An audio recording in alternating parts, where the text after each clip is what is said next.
Hey everybody, welcome back to another diecast review. This here is going to be a comparison video between the ARC and the Elite of 2008. It just happens to be the race win of Ryan Newman's Daytona 500 win. If you follow me on eBay, or I don't know how you would do that, but anyway, the ARC will be going to eBay. I upgraded it to an Elite because I figured if I wanted it signed, I wanted to get it signed by the, in the top quality car, because it's the only Newman car I have. That'll stay in my collection. The other ones are getting thrown out, or not thrown out, but sold off so that I can afford some new ones, including a couple of fun ones coming. I won't spoil it. One of them is another upgrade car I had already done a review on, but we'll do an upgrade on it anyway. And then another car, just completely new, ARC, and another Elite coming in. And those are surprises, so when those come in, I will do the review. One of them I will keep a surprise for a while. It's going to be a really cool guessing game that I'll play on Instagram, I think. So anyway, that's all coming down the pike. So let's start off with the boxes and show you the differences there. So overall, this is the 2008 Daytona 500 race win box. Ryan Newman, a couple pictures there. You see him doing the burnout there. One of 2,750. There's another picture there. It was surprisingly hard to track one of these down. They are tough to find. I mean, I got one on a garage sale of all places, and then the Elite one I just picked up off of eBay. So anyway, yeah. Here's the Elite box. It's going to have the sleeve. Comes off. It says raced version, Alltel Elite and everything. Inside, that's where you have this. Yuck, there's hair on that. Gross. My ice makers that make ice. That's what that noise is. There's a winner card back there. You can see the Elite card hanging in there. Yeah, kind of want to straighten out, but close enough. But anyway, that's all in there. It's also in the other box. I just didn't pull it out. But we'll pull it out and take a look at it. There's no reason we got to rush this video. Bristol tonight, so night race. Don't have to rush anything by any means. So, all right, we'll pull that out. Digging in the current box, so if you're not seeing it on the screen, don't worry, you're not going crazy. I'm slowly digging and yep, I knew that was going to happen too, didn't I? Drop the screw out of the tie down. Gotta pick that up because this one's going to hit on eBay, so I want to make sure I secure it down nice and tight for whoever buys it, so that way it is in good shape. Because it's been a good car. It's a cool looking car. Been awesome for me, so I hate not to come to them in the same condition. So there you can see it. Started at 315, 200 laps. Number of cautions, 7. Changes, 42 lead changes. And then he led 8 laps. But he didn't lead them all. He basically got a huge shove to the front past Stewart to win it from his teammate Kurt Busch. And yeah, that basically propelled him to the lead, and nobody was catching him after that. So yeah, it was one of those where kind of came out of nowhere, even though it didn't look like it as far as the card on there. But it was cool for Newman to get that win. He's kind of won all the big races now. He's won the 600. He's won the Indy, or the Brickyard 400. He's won the Daytona 500. I don't know if he's won the Bristol night race or Darlington. He might have done Darlington once. So yeah, I think he's won a lot of the big ones though. But here we'll start on the left side. Down the left side, we got the gold square confettis. This was the 50th anniversary of the Daytona 500. So they had gold confetti. It was kind of the gold antidote. And I think Ryan Newman got the gold trophy, too. He won the Daytona 500 and got a gold, or Earl Harley, I think is the name, Earl Harley trophy. I may be saying that wrong, but it sounds like that. But yeah, it was gold instead of silver, plating and everything. So down the rest of the left side there, you can see there's confetti, a little bit of rubber mark there. Gorgeous blue paint. I mean, you can see that kind of speckled blue paint on there. Looks really good.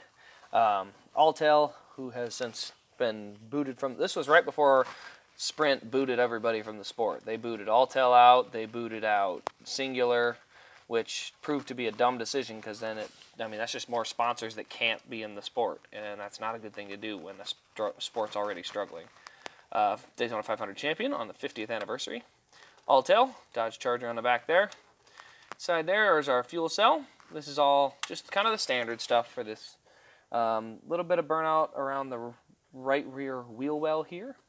A little bit of confetti, but not too much. Then we get back to the front. There's our Dodge Charger front end. A little confetti on the splitter. a little bit on the hood. And something to note, you can feel it. Yep, you can feel it on both of these. These are the 2008 molds. Actually, 2007. They were set up like the Avenger front end, so the nose does not match the indentation.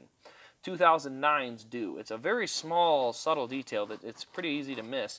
But basically, you can kind of see it. I'll get real close here. On the edge of that Dodge Charger logo, you can see there's a little indentation right there, right up there. And that's where the Avenger grill decal would fill all of that in. Because they switched it to the Charger from 2007 to 2008 and basically changed the decaling at the last minute, the tooling for 2008s were off for the most part. I don't know when they got fixed. I think all the Kane's 08 wins have this grill, but not this, but I think the indentations were still in there. I know the 2008 pre-releases all have the Avenger grill decal and everything on it, so that is something that is just minor, but you know, it is noticeable to the very bare eye. So here's the other one. This is the Elite. You get the silver grill. You get, you know, same type of thing, confetti, silver grill down there. You got everything up there.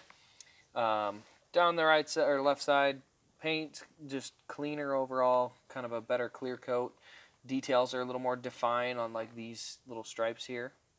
As we get to the back, you can see the fuel cell. You just get tethers and a brace, and you get that metal bar or the silver on the fuel line there. And then everything's about the same other than that. Right side, pretty much the same. You know, not a lot of detail difference. When it comes to exterior, the wheels are much glossier. The rims, they're. I'll try to get them side by side here, and let you see two different wheels. Let's get the light down here. There we go. Put the light on it. So there you can see that's a pretty flat looking wheel. There, very flat. That one's kind of glossed up. Now it could be just because one's been on my shelf and one's been in a box, maybe, but it's a difference. It's noticeable. So now we're gonna look under the hoods of the ARCs, right there, and now under the hood of the Elite. And this is the main reason I like Elites. If you have ever seen all my other different comparison videos that I've done with different models, this is it. So there you have the ARC engine detail. Not bad. But there's the Elite detail. It's just 10 times better. Now you have a little discoloration in the chassis, which I found out was a normal defect issue, where you can see it's a little gray or a little orangish down there versus completely white. A little bit different engine detail. Overall, they both look fine compared to now especially, but this one is definitely more preferred for me in terms of engine detail. Obviously, it is more detailed because it's more expensive and everything, but you know, both are just fine. Another area is the roof flap antenna. I like being able to see that. Again, not a huge deal. The other one here, there you can see the tethers. There we go. Tethers on the roof flap. I don't open the roof flaps much anyway, but again, no tethers on these. But the biggest thing is, for me, I intend fully to have this be the one Ryan Newman car in my collection. I really don't think I'm going to get another one. I've thought about a couple of his race wins, but I've never really fallen in love with one of them enough to say, yep, I want to get it. So we'll see. If he wins in his cat car, I might, because I really like that cat scheme. So we'll see. He won in the Granger scheme last year, unfortunately. If he'd won in the cat car, I might have done it. But yeah, so that's kind of just where that's at as far as, you know, collection that way. But if you've enjoyed this video, give it a like, thumbs up, comment, blah, blah, blah, blah, all the fun stuff. I really like doing these reviews, and finally got a little bit more time to do it, because I've had a very, very busy schedule. So kind of probably gonna knock a few of them out today, which is the Saturday of the Bristol night race. So yeah, it's definitely been a busy time. But anyway, if you have enjoyed these diecasts and you like that ARC one, I'll leave a link to my eBay page in the description of this video, and then you can head on over there. It will go up for auction tonight, which is Saturday night of the Bristol race, and then you guys can you know, follow it from there. So it will be up for auction. But other than that, this has been Race Craze, and we'll see you all in the next diecast review.